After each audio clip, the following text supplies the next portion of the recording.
everyday toilet tissue tube. I know what you're thinking, but I'm telling you this now. I just found it over there now. It's mine. You're not having it, okay?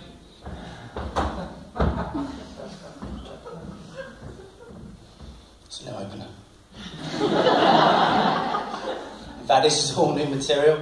The guy you saw before was asked at the last minute to host the evening, which I wasn't very comfortable with because normally I'm very neurotic and, you know, this is me just being me now. The guy before is the kind of guy that I have to be by compulsion because I'm from Essex. And I hate that guy. He's such a dick.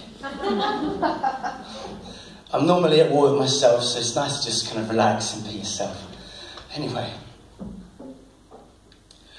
I'm doing this tonight because it's obviously my sister Eve who's running this whole evening. So I'm here for her, I'm here for the cause. Obviously I support mental health and everything. But I'm basically here because, you know, she said if I do this for her, she would write me in as the lead for the play that she's writing, which, as I'm aware, is all about mermaids. So it should be interesting. I currently am a student, or I'm referred to as a mature student, because I'm about 10 years older than most of the guys in my class. And I was at the student union bar the other day, and this is when I realised my age, and one of them went, "So, what do you teach?" Bastard. Yeah, but apart from that, aside from doing the studying and, you know, reading, I work as a film and TV extra, which is great because I've always felt surplus to requirements, so it's the perfect job. Yeah.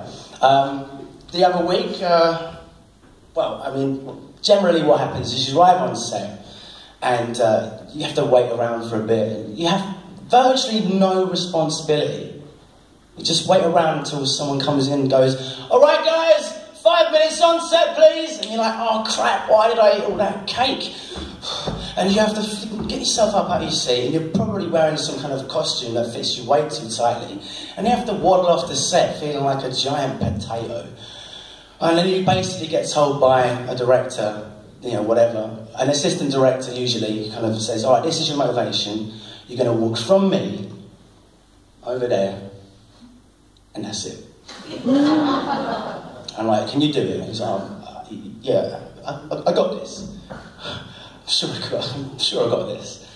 And so you then proceed after the guy has called action to just go, "Shit, what I do? Just walk, just walk." But it's like you're so overly conscientious of the fact that you're just supposed to walk that you actually overthink it too much and it becomes awkward. Like you're like, it's like baby's first steps. But instead of your parents being either side of you, giving you sort of moral support, you're sort of between these two really overly laddish blokes, giving it, "Come on, who's a good boy? They're out of frame, come on, beckoning you. Nearly there, oh, who's a good boy?" And the strange thing is, at the end of the take, when you get across that scene and he calls cut, I actually feel quite proud of myself. I'm like, you know what? Yeah, didn't trip once. I'm a big boy. Yeah, thanks very much, guys. The first time I was ever on set was a few months back. It was for a remake of King Arthur, starring Charlie Hunnam, like, you know, that one from, what's it called he's in? Doesn't matter. Queer Eye for the Straight Guy. It's not Queer Eye for the Straight Guy. Green Street? No, yeah, Green Street, but I meant the TV show. It doesn't fucking matter. Sons of Anarchy, thank you. I've gone off topic for some strange reason. Bastard. Anyway, so our first time I'm on set is as a supporting artiste, which is the proper term we guys use to sort of sound and make us sound a bit better. And they had me dress up as a black knight, which was so cool. They gave me a sword, a proper sword, and a shield, and a cape, and a mask, and armour, and everything. And I remember looking at myself in the mirror and thinking, my God, I am such a badass. But this never happens. I always seem very excited with myself, and there's about 30 or 40 of us all dressed the same. We're walking off the set, and I'm like, wow, I'm one of the lads. Finally, this is acceptance. And in my head, Still Dre is playing, I'm bowling it, but I'm in character. So, you know, we're medieval, so it was more being played on a harpsichord, you know. And so we get to set, and it's amazing, right? It's proper period. And this, this director comes up to me, and he says, all right, the scene we're doing is the aftermath of a massive battle yard sequence. So at that moment, I was like, oh. So the chance of doing anything even remotely cool just sort of withered and died. Like an apple that the snow still finds upon the bough. You see, I can act. I'm just an extra. Anyway, this second director comes up to me and he says, right, so you see over there, there's that staircase, right? Just to the side of it, in that little kind of crevice. I was like, yeah. And he got an iPad and he said, like, he showed me a picture with a reference and he said, you see that dead guy laying down there? Who's sort of clutching at the arrows in his chest? I'm like, yeah. He said, that's this guy over here. Do you see that guy behind him who's laying face down in the mud with the big axe in his back? I'm like, yeah. He's like, well, that's this guy over here. You see those boots that are just sticking out from behind him? I'm like, yeah. He said, that's you?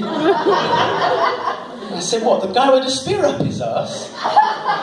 He said, yes, that's the one. I had travelled for 2 hours to get there, taxi to the studio, gone through hair and makeup to be told that I wasn't even playing the part of a dead soldier, but I was playing dead boots. With a spear up my ass. Hollywood, talk about shattered dreams. So I did the bit, you know, after a few takes, the director calls, cut, reset the cameras, which meant 5-minute break. We come back, and basically, I thought, you know what, I don't really want to be dead boots anymore. Don't particularly want to be, you know, with the spear up my ass neither. So what I thought, because what they were actually filming in the foreground, I was off in the back. They were filming, was Charlie Hunnam, right? Looking all badass as per usual. He was surrounded by black knights who had not been slain, and they basically were, you know, oh shit, you know, he's just been on a bloody murderous rampage. So they're like, oh, we've got a badass up in here, we're gonna have to call it quits. So they lay their swords down on the ground and surrender. And then they part ways, and Charlie Hunnam bowls out for the portcullis. And so that was what they were rehearsing and doing before. I joined in. And the director goes to me, were you here for the rehearsals before? And at that point I thought, well, I don't really need practice or any experience in submitting to the alpha male. I've got much experience.